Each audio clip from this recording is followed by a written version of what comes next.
the Hamas atrocities are constantly being revealed day after day.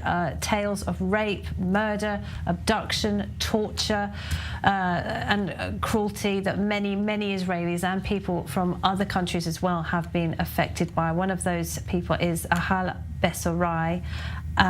His family were living in Kibbutz Be'eri, one of the worst affected communities in southern Israel. Ahal, thank you. Welcome. Thank you for being with us. Last time we spoke, Ahal, your sister was missing. I'm sorry to hear you have now received the worst possible news. Is that right? Yeah, it is. So, my sister, husband, and 2 children, a boy 15, a daughter 13, were missing. Presumed to be hostages. And on Friday, we got the terrible news that my sister's body had been identified out of the 120 bodies pulled out of Kibbutz Be'eri. I immediately jumped on a plane and came to Israel, where I'm talking to you from now. Mm-hmm. I went to visit my dad yesterday, who is in a hotel together with all kibbutz members in the Dead Sea. And it was just a surreal experience, talking to kibbutz members, the kibbutz where I was brought up in and, grew up at. And the atrocities that you just described is just... What was your sister's name? Yonat. My sister's name was Yonat. Her husband, Dro.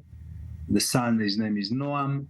And the daughter, her name is Alma. I'm so sorry. I'm so sorry about your sister. May her memory be a blessing. What about the husband and children? Then are they presumed to be hostages? Do you have any idea? So, according to the official determination, they are still considered to be hostages, but there are still 40 bodies pulled out of Kibbutz Be'eri that have not been identified.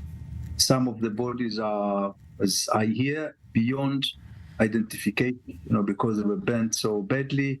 And if it's a baby, there are no teeth yet to try to identify them by. I know it makes you shiver and give you goosebumps, but this is, the atrocities that these kibbutz members were facing. Kids being beheaded, torture, rape,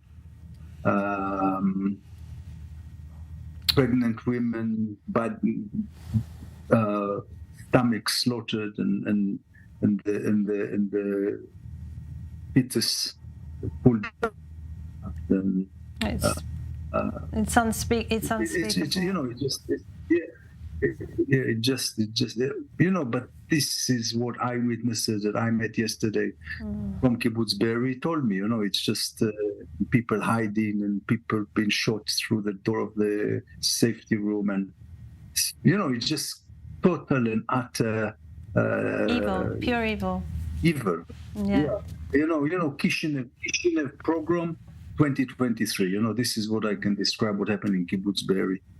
It's just atrocious, what these Hamas terrorists carried out. It's just unbelievable, inhumane, vicious, for the sake of causing pain, for the sake of causing hatred, for the sake of... we're looking at it's not in the name of God. We're looking at pictures of we're looking at pictures of Kibbutz Be'eri. I just want to give our viewers an idea of the level of destruction wrought on that what was a very, very beautiful community. A lot of people will say it was paradise quickly turned into hell. We can see the homes, the houses burned, body bags, so many people slaughtered. It's heartbreaking. How do you make sense of it, Ahal? I can't, I'm just thinking to myself, and I, scratch my head to find some sort of explanation, we advanced so much in terms of technology, in terms of,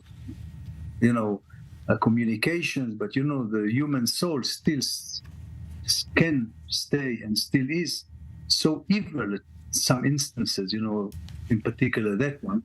And, I don't know what caused a person or an individual to behave in such a way. Like you cannot say they are animals, because animals don't behave like this. Animals kill when they are hungry and want to eat. They don't do evil of this magnitude. So it's just very, very difficult, to explain. I understand that they were on drugs, some of them, and this, but it's not an excuse. This just enhances the tendencies, the evil tendencies that you already have. It does not create evil tendencies. So I'm just out of words to describe what hatred and such evil and atrocious behavior. I don't think any of us can make sense of it, Ahal Besorai. You're a beautiful sister, one of the many, many victims of this bloody, evil rampage in the south of Israel. Do you take some comfort, at least, being back here in Israel with your people, with your family? Yes, I'm here also to support my dad. He's 89. He was hiding on the kibbutz for 13 hours with terrorists roaming around his house. So yes, and there is a lot of sort of support that we get, that he gets, that I can give him. It's not just him, it's the extended family, it's the parents of my brother-in-law, my sister's husband. They are totally devastated, and I visited them today.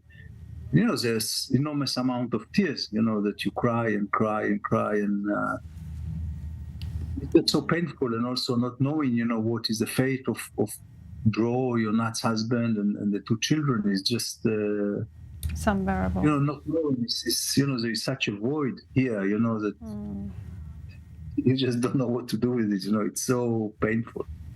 It's really so painful. I'm sorry. No, please don't apologize. We're all with you, Ahal. We all feel your pain. It's unspeakable. No human being should have to suffer like you're suffering now. Lots of love to your father. Lots of love to you. We're all praying for you. And may the memory of your sister be a blessing.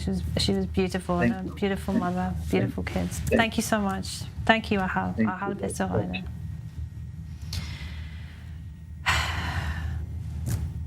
Yeah. Got two hardened military guys with me in the studio. We're all welling up here hearing that. It's a reminder of what we're fighting for, isn't it?